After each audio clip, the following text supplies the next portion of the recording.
Hello friends, welcome to my YouTube channel read to success.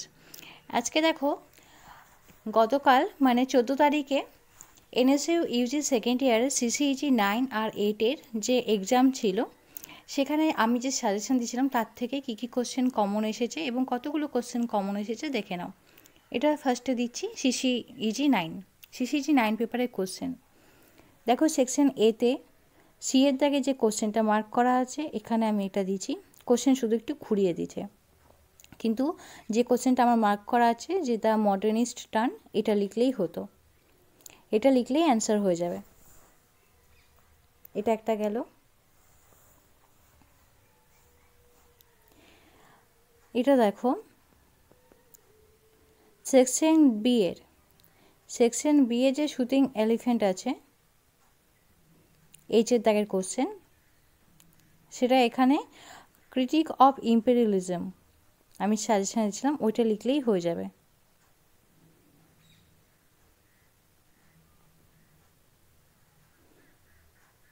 তারপর Mrs ডলাওয়েতে দেখো যেটা আছে ন্যারেটিভ টেকনিক, আমি দিয়েছিলাম ওইটা সাজেশনের ন্যারেটিভ টেকনিক। তারপর সনেন্স লাভারের পলসের সঙ্গে ওর মায়ের সম্পর্ক কেমন ছিল, সেটাও আমি সাজেশনে দিয়েছিলাম, যে তোমরা দেখতে পাচ্ছ কোশ্চেনেও মার্ক করা আছে, সাজেশনেও মার্ক করা আছে। তারপর ক্যারেক্টার অফ পল মরেল, এখানে দেখো কোশ্চেনে দিয়েছে ক্যারেক্টার অফ পল মরেল সনেন্স লাভারের।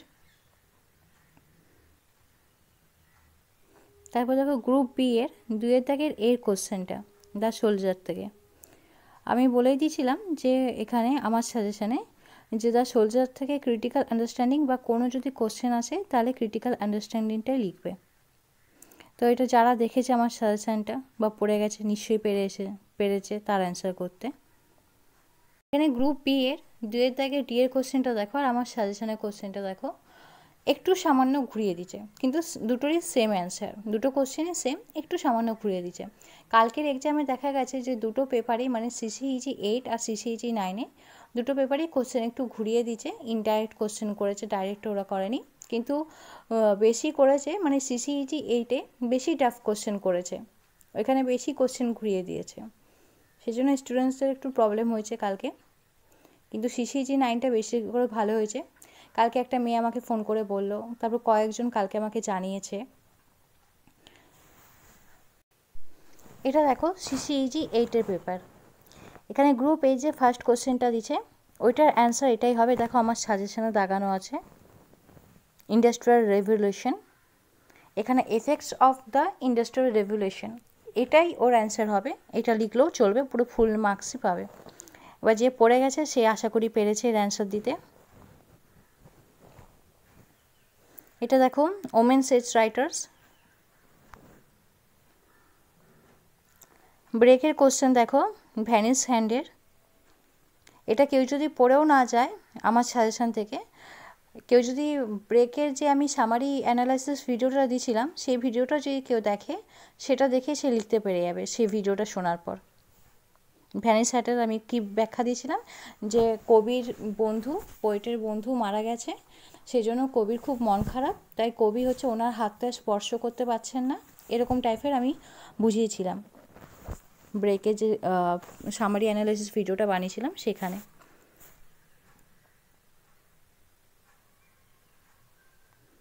সেম ইউলাইসিসের এই কোশ্চেনটা এটা একটু ঘুরিয়ে এসেছে, আমি এটা দেখলাম যে ড্রামাটিক মনোলগ এটা লিখলেই এই কোশ্চেনের অ্যান্সার হয়ে যাবে। কোশ্চেনটা একটু ঘুরিয়ে এসেছে, একটু আগেই বললাম যে সিসিইজি 8-এ বেশি কোশ্চেন টাফ এসেছে, বেশি করে ঘুরিয়ে দিয়েছে, যারা একটুখানি ভেবে লিখবে বা বুঝতে পারবে তারা ঠিক অ্যান্সার করে এসেছে। জ্যান আয়ার থেকে যে কোশ্চেনটা দিয়েছে এটা ঘুরিয়ে দেন, এটা ডাইরেক্ট করেছে, গথিক 11টা লিখতে বলছে, এই যে আমার সাজেশনে দেওয়াই আছে। দেখো ডোভার ভিজের থেকে আমি বলে দিয়েছিলাম যে যে কোনো কোশ্চেন করুক, ফর এনি কোশ্চেন যে আমার সাজেশনে দেওয়া আছে সেটা এটাই অ্যান্সার লিখতে হবে। ডোভার ভিজ থেকে যে কোনো কোশ্চেন করুক এটাই অ্যান্সার লিখতে হবে, কারণ আমি সেরকম, কারণ তোমাদের হাতে টাইম খুব কম ছিল, এক সপ্তাহ টাইম ছিল, সেজন্য আমি কিছু কিছু কোশ্চেন এরকম বানিয়েছিলাম, এরকম অ্যান্সার আমি রেডি করেছিলাম কিছু কিছু কোশ্চেনের, যে একটা অ্যান্সারে 2-3টে করা যাবে। ডোভার ব্রিজের একটা করেছি। নেক্সট দেখো, সেকশন এর ডেভিড কপারফিল্ডের যে ট্রিটমেন্ট অফ ওমেন দিয়েছে এক্সামের কোশ্চেন পেপারে, আর আমার সাজেশনে দেখো ট্রিটমেন্ট অফ ম্যারেজ এটা লিখলেই হবে, কারণ ট্রিটমেন্ট অফ ম্যারেজে ওইখানে যে বিয়ে নিয়ে যে সন্দেহ হয়েছিল ওদের মধ্যে এরকম একটা সন্দেহজনক ব্যাপার, এখানে দুজন মহিলার কথা এই ম্যারেজের মধ্যেই আছে, তো এটার অ্যান্সার লিখলেই হবে। কেউ যদি ভালো করে ভেবে চিন্তে যদি কোশ্চেনের অ্যান্সার করে এক্সামে, তাহলে আশা করি সে লিখতে পেরেছে। নেক্সট দেখো, the Victorian crisis in faith and religion. Victorian religion পজিশনটা কেমন, এই কোশ্চেনের অ্যান্সারে লেখা আছে। এখানে কোশ্চেনটা ঘুরিয়ে দিচ্ছে যে what is the position of religion in Victorian England, discuss করতে বলছে। তো কোশ্চেন দেখো কীভাবে ঘুরিয়ে দিচ্ছে আমার সাজেশনের সাথে। এই অ্যান্সারটা লিখলেই হবে, যারা এটা পড়ে গেছে অ্যান্সার তারা ঠিক লিখতে পেরেছে। থমাস হার্টি দেখো 2 নম্বর কোশ্চেন। আমি শর্ট কোশ্চেন দিই না, কারণ কোনখান থেকে কি শর্ট কোশ্চেন আসবে সেটা বলা মুশকিল, তাই শর্ট কোশ্চেনের জন্য আমি সবসময় বলি সামারি ভালো করে পড়তে। আর যেহেতু এক সপ্তাহ কম টাইম ছিল, সেজন্য আমি সব ইউনিটেরও দিতে পারিনি সামারি ভিডিও, তোমাদেরও হাতে টাইম ছিল না পড়ার। কিন্তু দেখো থমাস হার্ডির আমি এখানে দিয়ে দিয়েছিলাম পেজ নম্বর সহ অ্যান্সারটা, বইতে 26 পেজে আছে। ওইটা যদি কেউ পড়ে যাও তাহলে কিন্তু তোমরা এই অ্যান্সারটা করতে পারবে। এখানে থমাস হার্ডির যে নভেল আছে, তোমার সিলেবাসে থমাস হার্ডির নভেল কোনটা তার নামটা লিখতে বলছে, ওইটা কী সোর্স আছে ওর সাথে কানেক্ট, সেটা থমাস হার্ডি এটা পড়ে গেলেই তাহলে এটা লিখতে পারবে। দেখাবো যে আগের এক্সামগুলোতে স্টুডেন্টসরা আমার সাজেশন থেকে কোশ্চেন কমন পেয়ে কেমন এক্সাম দিয়েছে, আমাকে কি কমেন্ট করেছে দেখে নাও সবাই। কালকে কয়েকজন ছাড়া আমাকে জানাতে পারেনি, যেমনি একটা মেয়ে কালকে ফোন করে আমাকে জানিয়েছিল, আর 2-3জন মেসেজ করে জানিয়েছিল, আর বিশেষ করে কেউ জানাতে পারেনি। কালকে যেহেতু তোমাদের এক্সাম শেষ হয়েছে বুঝতেই পারছি, সে একটা আনন্দ আছে, এতদিন পর তোমাদের এক্সাম শেষ হলো। আবার পৌষ সংক্রান্তির একটা ব্যাপার, সবার পিঠে খাওয়ার তো আমাদের ব্যাপার আছেই, পিঠে খাওয়ার ব্যাপার, আর খুব ঠান্ডাও পড়েছে, তো সেই জন্য হয়তো কেউ জানাতে পারেনি সেরকম বিশেষ। ঠিক আছে, কিন্তু দেখো যে প্রত্যেকটা এক্সামে সবাই কি কমেন্ট করেছে দেখে নাও। এখানে দুজনের কমেন্ট হচ্ছে করা আছে, দেখে নাও।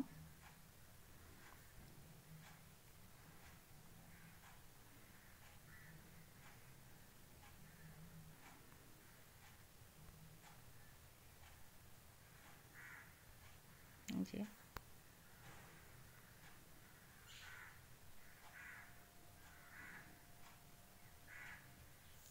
এই ছেলেটি ইউটিউবে বলেছে, ইউটিউবে কমেন্ট করেছে।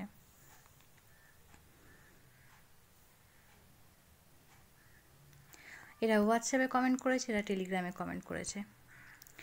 তো তোমরা দেখে নিলে যে আমার সাজেশন থেকে কিভাবে কোশ্চেন কমন আসে, এবং স্টুডেন্টসরা কেমন ভালো করে এক্সাম দিয়ে আমাকে কমেন্ট করেছে। এবার থার্ড ইয়ারের জন্য এখনও কোনো এসএলএম ইউনিভার্সিটি থেকে দেয়নি, যখন দেবে তখন আমি ভিডিও আপলোড করা শুরু করব। এখন ততদিন তোমরা আনন্দ করো, রেস্ট করো। আর যারা নিউ ভিউয়ার্স আছো আমার এই ইউটিউব চ্যানেল অবশ্যই সাবস্ক্রাইব করে রেখো, topic wise summary analysis video পাওয়ার জন্য, অ্যান্ড কম্পিটিটিভ এক্সামের জন্য স্ট্যাটিক জিকে আর ইংলিশ গ্রামারের বেসিক টু অ্যাডভান্স লেভেলের ক্লাস পাওয়ার জন্য। কালকে আমি 14 তারিখ আমি static GK exam oriented static GK and English গ্রামারের টেন্সের ক্লাস দিয়েছিলাম, আর স্ট্যাটিক জিকের ইন্ডিয়ান ক্লাসিক্যাল ড্যান্সের ক্লাস দিয়েছিলাম।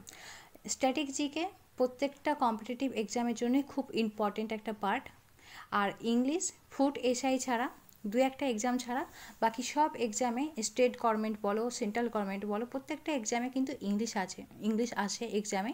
আর টেন্সের ক্লাস থেকে কেউ ভাববে না যে এটা আমরা ছোটো থেকেই জানি, ছোটো থেকেই শিখে এসেছি, কিন্তু টেন্সের ক্লাস দেখবে ছোটো থেকে আমরা যেটা জেনেছি সেটা পুরোপুরি একদম পারফেক্ট নয়, আমরা এখনও কিছু জানবো যেগুলো সেন্টেন্স ইমপ্রুভমেন্টে, ইরর ডিটেকশনে এক্সামে আসে। ছোটোখাটো জিনিসগুলো ওইগুলো হচ্ছে খুব জানা জরুরি, যেগুলো আমাদের এক্সামে কাজে লাগবে।